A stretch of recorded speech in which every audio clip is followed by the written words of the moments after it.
Hi, I just saw your email. Do I record their mini presentations?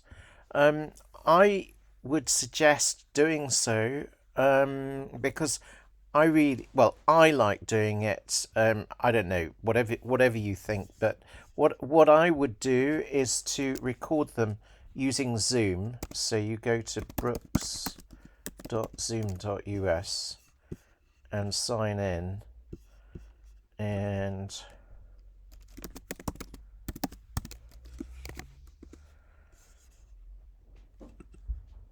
once you're in, you can create a Zoom session. Maybe you could, I mean, you can use the one that I've created here if you want, because I think you should find it in your um, list of, in your calendar. Did I add you? I can't remember. Um, I think you were added down here. Here we are. Yeah. Or you can just create your own. So if you use the one I've got, only I will have access to the recording. But if you create your own, I think I've just created a meeting there and then.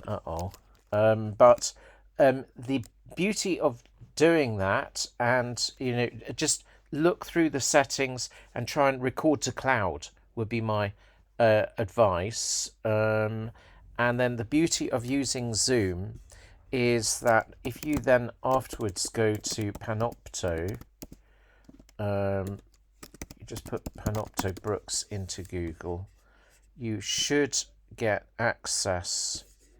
I'm not sure. Okay,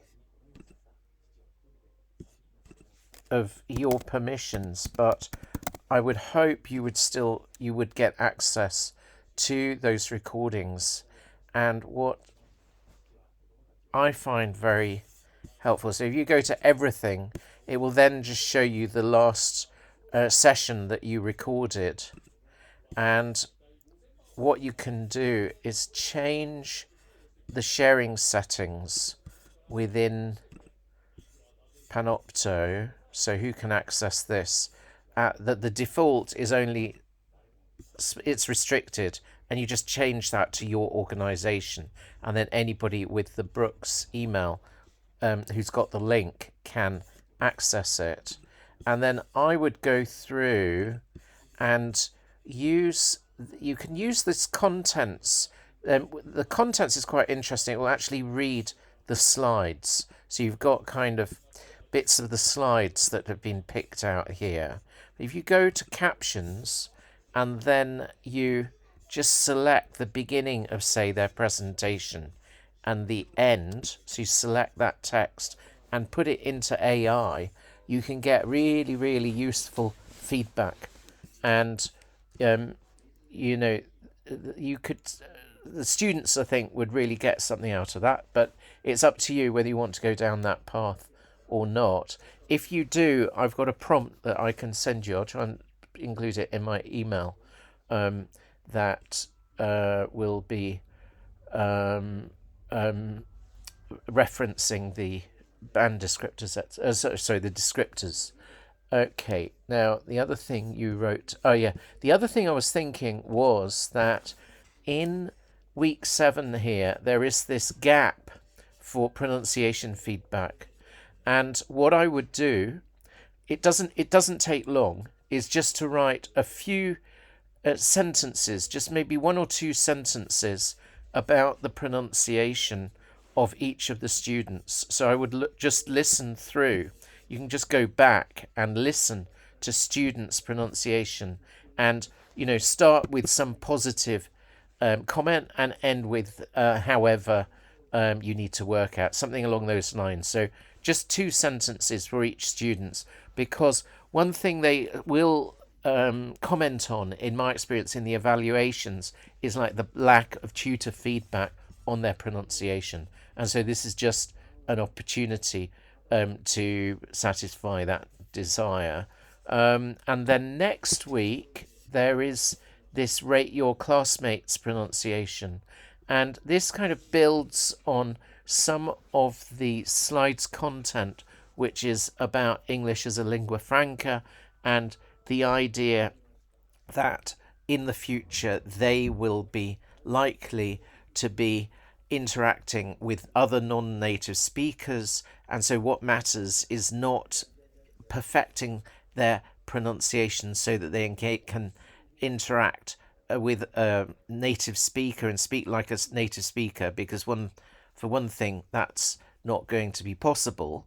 It's unrealistic. And what they want to do is to make themselves intelligible to another non-native speaker.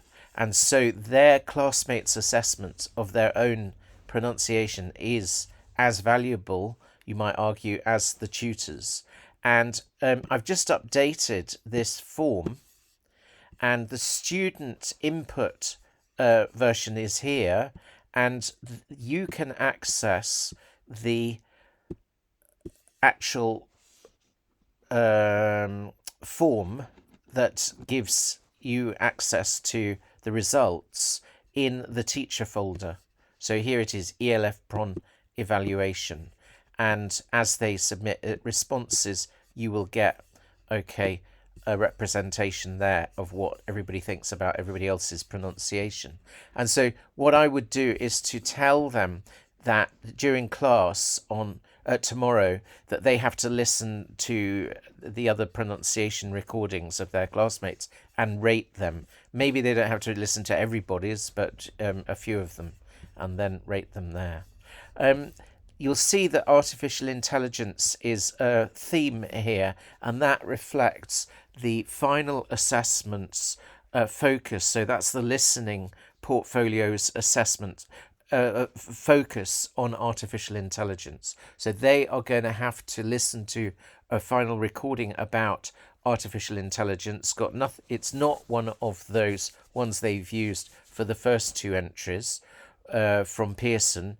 It's a recording that I will give you in due course, and then they will have to discuss afterwards whether they think artificial intelligence is a positive development in the second part of the assessment. Okay, I hope that satisfied your queries. Presume they fill out the forms in the personal folders and then complete the comments at the bottom. Yeah, okay, yes, yes, that's right. Yes, that's right. And the personal response of that form is where I should write. Exactly, yes. Okay, good luck. All the best. Bye.